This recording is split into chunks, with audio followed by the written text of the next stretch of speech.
Scott, first I'll ask about Facebook and just in general, the possibility of regulating big tech. It doesn't look like the market's concerned at all. Are the regulators just toothless? Are we optimistic that Washington just doesn't have the drive to really do it?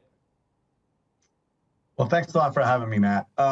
So I guess a couple of things, right? So in terms of regulating big tech, I mean, one could argue that big tech to some extent is being regulated now. And I don't know if there's really this kind of hard push to oversee and restrain big tech. And I think one of the big reasons for that is because consumers, for the most part, seem satisfied at worst with big tech and happy at best with big tech. I think they get a lot of value from the products and services that big tech provides. And I think that people see other major issues that are far more pressing than big tech. That being said, however, it does seem with every day, with every revelation, like there's more critical mass to do something. And I think you essentially asked the question, who exactly is going to do something and what exactly are they going to do? And at this point, it would seem you could do something on the regulatory front where you could implement new rules and regulations. And I think those are more and more likely to happen. And then you have, obviously, legislatures taking action. And I don't know that there really is a need at this point in a lot of people's minds for something like that to happen. And what form would it take shape? Just to outline the concerns about not only Facebook, but also Google and Twitter, there have been allegations that misinformation was used to try and influence U.S. elections. Hate speech has grown even post sort of Black Lives Matter era. And a lot of studies point to social media as one of the huge drivers behind the polarization that seems to be tearing the country apart. Do you disagree?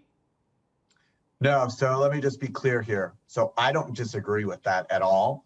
I just think that a lot of people see far bigger priorities that require attention now than regulating big tech, which may or may not address some of the issues that you went through. And Facebook, when they report results later, they're probably going to speak to the fact that more than half of the company's employees right now seem to be addressing this issue of safety and security. They're going to talk about probably billions of dollars that they already spend to try to address this problem.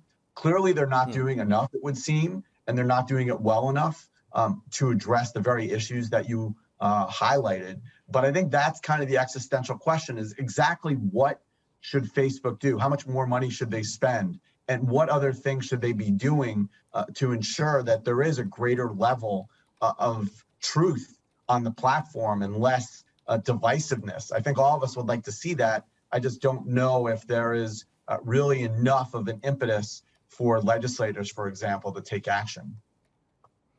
What do you think about earnings expectations? Naomi was talking to us about the fact that they're having trouble with growth in terms of teens and young adults. What else should we watch out for tonight? Yeah, look, Matt, I've been following Facebook since it went public. I feel like that has been a refrain that people have been thinking about, talking about, and concerned about since that period when it was a private to public company.